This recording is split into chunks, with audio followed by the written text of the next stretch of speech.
अस्सलाम वालेकुम। शहज़ादी वॉइस के साथ मैं हूं आपका होस्ट ज़ीराना, मौसमों का संदेशा लिए। जी हाँ, आज की कहानी का नाम है मौसमों का संदेशा। एक दिन आसमान के मशरक़ी किनारे पर तमाम मौसम जमा थे। उनमें बहस हो रही थी। एक तरफ मौसम गर्मा था, दूसरी तरफ सर्दी, खिज़ां, बहार और बरसात थे। वो चारों मौसम गर्मा को कसूरवार ठहरा रहे थे और मौसम गर्मा उन्हें कुछ समझाने की कोशिश कर रहा था। आखिर वो बोला, चलो सूरज बाबा के पास चलते हैं, वो इस मसले को हल करेंगे। उन्होंने ऊंची उड़ान भरी और सूरज बाबा के दरबार में पहुंचे। एक बहुत बड़े आग से बने हुए महल में वो अपने मुसाहिबों के साथ बैठा था। सब मौसमों ने अदब से उसे सलाम किया। कहो, तुम क्यों आए हो? सूरज बाबा ने पूछा। इसकी आवाज़ में तूफानों की घन गरज शामिल थी। मौसम गर्मा अदब से बोला, आली जाह, आपका इकबाल बुलंद हो, ये चारों मुझसे झगड़ रहे हैं। बात क्या है? सूरज बाबा ने पूछा। मौसम सरमा गुस्से से बोला, जनाबे आली, हमें मौसम गर्मा से कई शिकायतें हैं। ये अगरचे हमारे बड़े भाई हैं, मगर हम इन्हें अपने हक मारने की इजाज़त नहीं दे सकते।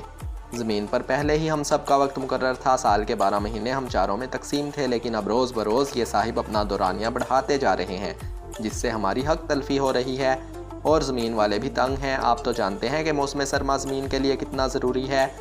कुछ फसलें और फल सिर्फ सर्दी में ही आते हैं। सर्दी की अंधेरी रातों में लोग अलाव के गिर्द बैठकर किस्से कहानियाँ सुनाते हैं और मूंगफलियाँ और दूसरे मेवाजात खाकर लुत्फ़ उठाते हैं। सूरज बाबा ने गर्दन हिलाई और बाहर की तरफ देखा। वो बोला, हजूरे वाला, मेरे आने से ज़मीन पर हर तरफ खुशी की लहर दौड़ जाती है। दरख्तों पर नए पत्ते निकल आते हैं, फूल खिलने लगते हैं और बागों में कोयल कूकने लगती है। बहार की खूबसूरती पर शायर कलम संभाल कर शेर कहने लगते हैं। मगर अब जब मैं अपने कदम ज़मीन पर जमा ही रहा होता हूँ कि ये भैया मौजूद होते हैं, बागों में वीरानी छा जाती है और गर्मी से तमाम इंसान और हैवान परेशान हो जाते हैं। सूरज बाबा ने मौसम खिज़ां की तरफ देखा। वो बोला, बादशाह सलामत, आपको तो मालूम है कि खिज़ां में दरख्तों के सरसब्ज पत्ते जर्द, भूरे, उनाबी और सुर्ख रंगों में तब्दील हो जाते हैं। फिर वो धीरे धीरे नीचे गिरते हैं तो हर तरफ खिज़ां के रंग बिखर जाते हैं। खिज़ां के इन रंगों पर मुसव्विर तस्वीर कशी करते हैं।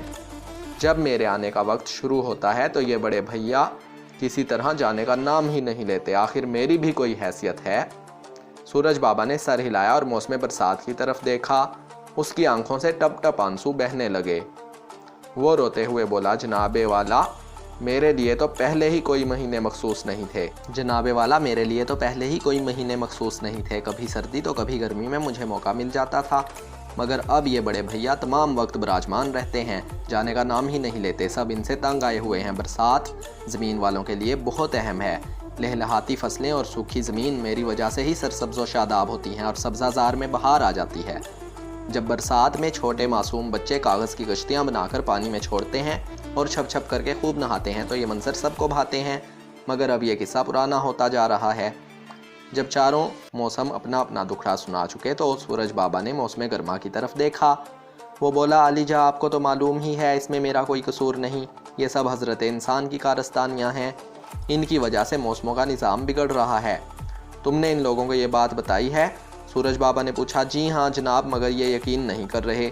अब मैं इन्हें अपने साथ ज़मीन पर ले जाता हूँ ताकि ये अपनी आंखों से देख लें। सूरज बाबा ने सर हिलाया। सब मौसम ज़मीन की तरफ उड़ान भर गए। मौसम गर्मा पहले उन्हें एक खुले इलाके में ले गया जहाँ कभी सरसब्ज़ व शादाब जंगल आबाद था। उन्होंने देखा वहाँ जदीद मशीनों से धड़ाधड़ दरख्त काटे जा रहे हैं। वो दरख्त जिन्हें पनपने और ताकतवर होने में सालों लगे थे, ज़रा सी देर में सफास्ती से मिट जाते। वो ज़ोरदार आवाज़ के साथ ज़मीन बोस होते, उनकी शाखों को अलग किया जाता, फिर उन्हें ट्रकों में लाद कर शहर रवाना कर दिया जाता जहाँ उनसे मुख्तलिफ़ चीज़ें बनाई जाती थीं। दूर तक जंगल कटे पड़े थे और उजाड़ मैदान नज़र आ रहे थे। अब वो वहाँ से चले और शहर में पहुँचे जहाँ एक वसी इलाके में बड़ी बड़ी फैक्ट्रियाँ और कारखाने थे। उनकी ऊंची ऊंची चिमनियों से होलनाक काला धुआं निकल रहा था जो बादलों की शक्ल में शहर पर छाता जा रहा था। वहाँ अजीब सी बू फैली थी और आगे बढ़े और शहर के दरमियान जा पहुँचे जहाँ फलक बोस इमारतें सर उठाए खड़ी थीं। खेल के मैदानों और पार्कों पर भी इमारतें बना दी गई थीं। दूर दूर तक किसी दरख्त का नामो निशान तक नहीं था। इमारतों की दरमियान जो सड़कें थीं उन पर हज़ारों गाड़ियां, बसें, ट्रक और मोटरसाइकिलें गुजर रही थीं। उनसे धुआं निकल रहा था। ऊपर से देखने में सड़कों का मंजर ऐसा लगता जैसे कोई काली नागिन ज़मीन पर पड़ी किलबिला रही हो। ये देखकर मौसमों की बुरी हालत हो गई। उन्हें चक्कर आने लगे। आखिर वो वापस पलट गए। जल्द ही वो सब सूरज बाबा के सामने मौजूद थे। वो बोले, हमने देखा कि किस तरह इंसान अपनी ज़मीन और फ़िज़ा को बर्बाद कर रहे हैं। इनकी इन हरकतों की वजह से ज़मीन का दर्जा हरारत बढ़ रहा है, जिससे मौसमी तब्दीलियाँ आ रही हैं।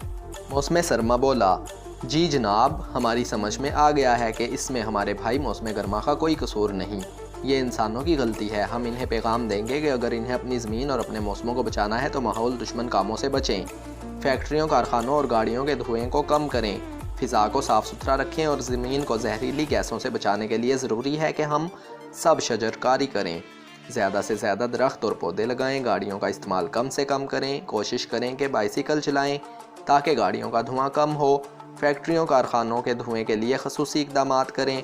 ये कहकर चारों मौसमों ने मौसम गर्मा से मुआज़रत की और रुखसत हो गए। आप मौसमों की राय से इत्तफ़ाक़ करते हैं? अगर करते हैं तो शजरकारी करें और माहौल को आलूदा होने से बचाएं। ख़त्म शुद। तो अगर आपको ये वीडियो थोड़ी सी भी पसंद आई है तो इस वीडियो को शेयर ज़रूर करें। अगर आप इसी तरह की मज़ीद अच्छी वीडियोस देखना चाहते हैं तो हमारे चैनल को सब्सक्राइब करें, लाइक करें, शेयर करें, कमेंट करें। Keep watching Shahzadi voice. अस्सलामु अलैकुम। पाकिस्तान जिंदाबाद।